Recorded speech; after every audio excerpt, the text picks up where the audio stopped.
नमस्कार। आज हामी एउटा यस्तो क्रिकेट खेलको गहिरो चर्चा गर्दैछौँ जुन सायदै फेरि हेर्न पाइन्छ होला। नमस्ते। हो नि, त्यो नेपाल र नेदरल्यान्ड्स बीचको टी20 खेल। स्कटल्यान्ड 3 श्रृङ्खलाको होइन, जसको नतिजा आउन 1-2 होइन पुरै 3 सुपर ओभर लाग्यो। साँच्चै अविश्वसनीय नै थियो त्यो त। सुरुमा त्यो निर्धारित 20 ओभरकै कुरा गरौँ न। नेदरल्यान्ड्सले 152 रन बनाएको थियो 7 विकेटमा। हो, तेजा नेदामानुरुको 35 रन अनि विक्रमजित सिंहको 30 रन। स्कोर ठ्याक्कै ठूलो त थिएन, तर सन्दीप लामिछानेको बलिङ के भन्नुहुन्छ? अनि त्यो एकदम महत्त्वपूर्ण थियो। 18 रन दिएर 3 विकेट लिनु त्यो आँकडा मात्र होइन, त्यसले पारेको असर कस्तो थियो खेलमा? उनले त्यो बीचको ओभरहरूमा रनै बन्न दिएनन् के। त्यो गुगली फ्लाइट ब्याट्सम्यानलाई एकदमै गाह्रो पारेको थियो। भनेपछि 15-20 रन कम भयो होला नेदरल्यान्ड्सको।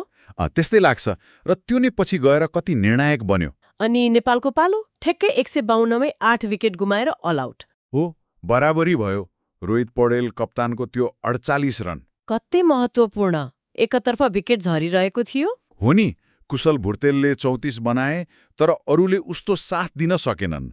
रोहितले अन्तिमसम्म लगेर खेल बराबरी गराउनु त्यो दबावमा ठूलो कुरा थियो। अनि स्कोर बराबर भएपछि सुरु भयो असली ड्रामा। पहिलो सुपर ओभर कस्तो भयो त्यो?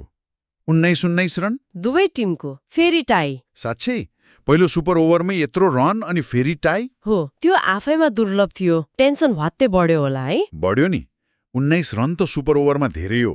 ब्याट्सम्यान चले कि बलर चुके, दुवै भयो होला। त्यसपछि आयो दोस्रो सुपर ओभर अनि नतिजा के भयो?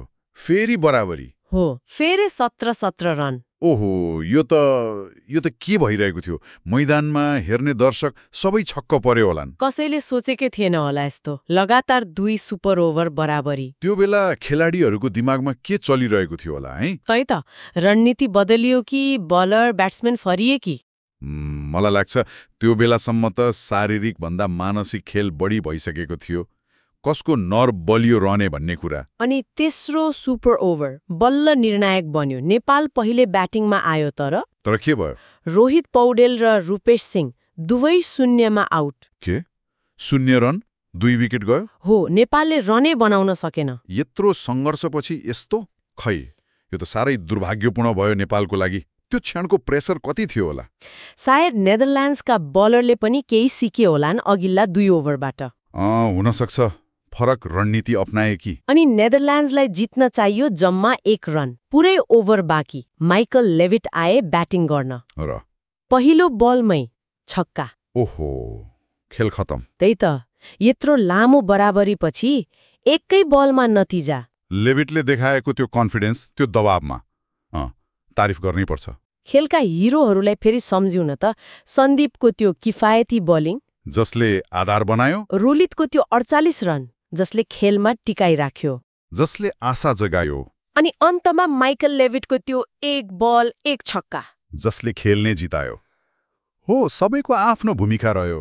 भनेपछि अन्त्यमा नेदरल्यान्ड्सले जित्यो। हो, तर यो खेल जित हार भन्दा पनि हो, यो त टी20 इतिहासको एउटा यादगार नाटकीय खेल बन्यो नि। पक्कै पनि यसले टी20को रोमाञ्चकता देखायो। तर एउटा प्रश्न पनि त उठ्छ नि यसबाट। के प्रश्न? यस्तो लामो बराबरीमा गएको खेलले शारीरिक क्षमतासँगै मानसिक पक्ष कति महत्त्वपूर्ण हुन्छ भनेर देखायो, होइन त? एकदमै देखायो। मानसिक दृढताको परीक्षा नै भयो। अनि अर्को कुरा, भविष्यमा यस्तो अवस्था आयो भने सुपर ओभरको रणनीतिमा केही फरक पर्ला त अब? त्यो सोच्नु पर्ने कुरा हो। के 3 सुपर ओभरसम्म जानु ठिक हो, वा नियम पो बदल्नु पर्ने हो कि? यस्ता कुराहरू अब पक्कै उठ्छन्। यो खेलले धेरै कुरा सोच्न बाध्य बनायो।